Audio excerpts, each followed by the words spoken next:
पिपलको बोटमा जल चढाउनको फाइदा। एक समय देवर्षि नारद नारायण नारायण नामको उच्चारण गर्दै वैकुण्ठ प्रवेश गर्दछन्। वैकुण्ठमा भगवान विष्णुको अगाडि उपस्थित हुन्छन् अनि भगवानलाई प्रणाम गर्छन्। विष्णु भगवानले नारद मुनिलाई वैकुण्ठमा स्वागत गर्दै वैकुण्ठ आउनुको कारण सोध्नुहुन्छ। यो सुनेर नारद मुनि बिन्ती गर्दछन्, प्रभु, हजुर सबैमा बास बस्नुहुन्छ। सारा सृष्टिमा भएका घटनाहरू हजुरबाट लुकेका छैनन्। हजुर सर्वज्ञाता हुनुहुन्छ। आज म एउटा शङ्का निवारणको लागि हजुरको सामु उपस्थित छु। भगवानले नारदलाई आफ्नो कुरा राख्नको लागि आग्रह गर्नुहुन्छ अनि नारद भन्दछन्, मैले आज पिपलको रुखलाई केही मनुष्यले काटिरहेको देखेँ। पिपलको वृक्ष त हजुरको स्वरूप हो जसमा हजुरको बास हुन्छ, तर मनुष्य किन यस्तो कार्य गरिरहेका छन्? म यो पनि जान्न चाहन्छु कि पिपलमा जल चढाउनाले, पूजा गर्नाले कस्तो फल प्राप्त हुन्छ। नारदको यस्तो कुरा सुनेर भगवान विष्णु भन्नुहुन्छ, हे नारद, म तिमीलाई प्राचीन कथा सुनाउँछु। यस कथाको माध्यमले तिम्रो सबै प्रश्नको जवाफ मिल्नेछ। जो मनुष्य यो कथा एकचोटि मात्र पनि सुन्छ उसको सारा पाप नष्ट हुनेछ। भगवानको यस्तो वचन सुनेर नारद मुनिलाई कथा सुन्नको तीव्र इच्छा हुन्छ। श्रीहरि भन्नुहुन्छ, प्राचीन कालमा एक अत्यन्त राम्रो शोभायमान नगरी थियो जसको नाम नन्दीग्राम थियो। त्यस नन्दीग्राममा पुष्कर नाम गरेका श्रेष्ठ ब्राह्मण बस्दथे। उनी धर्मात्मा थिए। उनको आश्रममा एउटा पिपलको बोट थियो जसमा उनै ब्राह्मण नित्य प्रति पूजा गर्दथे, जल चढाउँथे। बाहिर निस्कँदा सधैँ पिपललाई प्रणाम गर्दथे। उसको यस्तो आचरणले उनको पुण्य बढ्दै गइरहेको थियो। एक दिन एउटा भयानक राक्षस भोजन गर्नको लागि उनको आश्रममा अगाडि आएर यताउति हेर्दै ब्राह्मण कोठरीबाट बाहिर आएको राक्षसले देख्यो। ऊ खुसी भयो, आज राम्रो भोजन मिल्ने भयो भनेर। ब्राह्मणले राक्षसलाई देखेर स्वागत गर्छन्। उनी डराउँदैनन्। यो देखेर राक्षस अचम्ममा पर्छ। यो ब्राह्मण अवश्य पनि ठुलो पुण्य आत्मा हुनुपर्छ भनेर त्यस ब्राह्मणलाई सोध्छ, हे ब्राह्मण, तपाईँ को हुनुहुन्छ? मलाई देखेर तपाईँलाई डर लागेन? तब ब्राह्मण भन्दछन् कि म भगवान विष्णुको भक्त हुँ, त्यही भएर मलाई सांसारिक कुराले भयभीत बनाउँदैन। त्यसैले तिमी भन, तिमीलाई के चाहियो?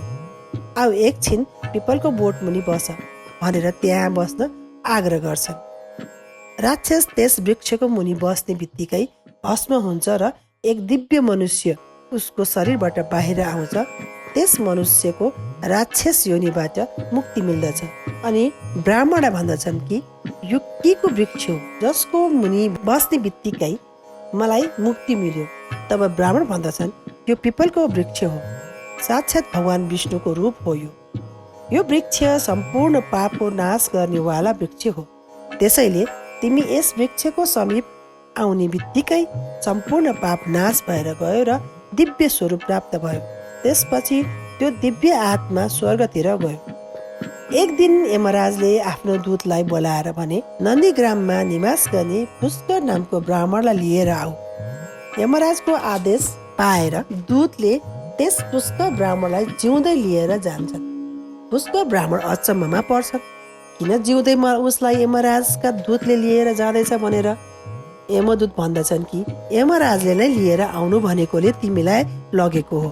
तिमीले कति भयङ्कर पाप गरेको होला, त्यही भएर तिमीलाई जिउँदै यमराजले लिन पठाए। हामी पनि जान्नको इच्छुक छौँ। यस्तो कुरा सुनेर ब्राह्मण शान्त भएर सँगै गए। तर त्यस ब्राह्मणलाई देखेर यमराजले आफ्ना दूतहरूलाई गाली गर्छन् कि मैले तिमीहरूलाई अर्को पुष्कर नाम गरेको व्यक्तिलाई उठाउन भनेको थिएँ। तिमीहरूले गलत व्यक्तिलाई ल्यायो, त्यो पनि जिउँदै। यिनी त पुण्यात्मा हुन्, विष्णु भक्त हुन्। यिनको इच्छा विपरीत ल्याउनु दण्डनीय अपराध हो। यमराजका दूतहरूले यमराजसँग क्षमा माग्दछन्। यमराजले ब्राह्मणहरूसँग क्षमा माग्दछन् र भन्दछन्, हे ब्राह्मण, तपाईँको श्रीमती छोरा व्याकुल भएर बसेका छन्, तपाईँ घर जानुहोस्। ब्राह्मणले जिउँदै यमराजको दर्शन गर्न पाएकोमा खुसी थिए र उनले यमराजसँग नरकको दर्शन गर्ने इच्छा व्यक्त गरे र उनलाई नरक घुमाउन लगे। उनले त्यहाँ अनेक प्रकारका दुःख भोगिरहेका पापी जीवहरूलाई देखे। कोही तातो तेलमा डुबिरहेका, कोहीलाई हिंस्रक पशुहरूले खाइरहेका, अनेक कष्ट भोगिरहेका जीवहरूलाई देखेर ब्राह्मणले सोधे कि तिमीहरूले पृथ्वीमा रहँदा केही पनि राम्रो पुण्यको काम गरेका थिएनौ? उनीहरूले भने कि हामीले त्यस्तो पुण्यको काम केही पनि गरेनौँ, अरूलाई दुःख दिने बाहेक त्यस्तो राम्रो काम केही गरेनौँ, त्यही भएर हामी यस्तो अवस्थामा छौँ। ब्राह्मणले सोधे के तिमीहरूले एकचोटि पनि भगवान विष्णुको पूजा गरेनौ? एक पटक पनि पिपलको बोटमा जल चढाएनौ? यदि तिमीहरूले श्रीहरिको चरणमा मस्तक निहुराएनौ त्यसैले यस्ता गति भयो। त्यस महात्मा उनीहरूको समीपमा रहँदा उनको पुण्यको प्रभावले ती दुराचारी आत्माहरूलाई केही सहज भयो, कष्ट कम भयो र उनीहरूलाई मुक्ति दिनको लागि ब्राह्मणले भगवान विष्णुको आराधना गर्न लागे। उनको पुकार सुनेर श्रीहरिले उनीहरूलाई नरकबाट मुक्ति दिएर स्वर्ग लाग्नुभयो। तबै नरकका प्राणीहरूले ब्राह्मणको जय जयकार गर्दै स्वर्गतिर लागे। तर केही प्राणीहरू त्यही नरकमा कष्ट भोग्न लागे, उनीहरूलाई मुक्ति मिलेन। यो देखेर ब्राह्मणले यमराजलाई सोधे किन यिनीहरूको मुक्ति नभएको?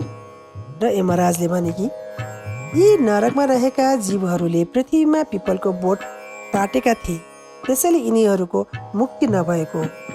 ब्राह्मणले हरेक दिन पिपलमा जल चढाउने भएकोले उनमा यति धेरै शक्ति आयो। ब्राह्मणको शक्ति देखेर यमराज प्रसन्न भए। जो मनुष्य पिपलको बोटलाई पूजा गर्दछ, जल चढाउँदछ, त्यस मनुष्यलाई कुनै दुःखले छुँदैन। यमराजले पनि माफ गरिदिन्छ। अब यमराजले ब्राह्मणलाई आशीर्वाद दिँदै भने कि आजबाट तिमी सदा धरतीमा रहनु, तिमीलाई मबाट कुनै भय हुँदैन।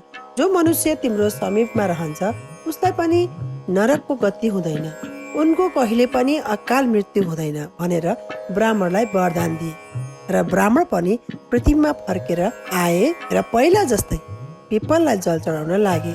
हे नारद, मैले तिमीलाई पिपलमा जल चढाउनको महत्त्व बताएँ। जो मनुष्य नित्य प्रति पिपलमा जल चढाउँदछ उसको सम्पूर्ण पापहरू नष्ट हुँदछ र उसलाई पुण्य गति मिल्दछ। त्यसैले हामी पनि आजैबाट नित्य पिपलमा जल चढाउँ।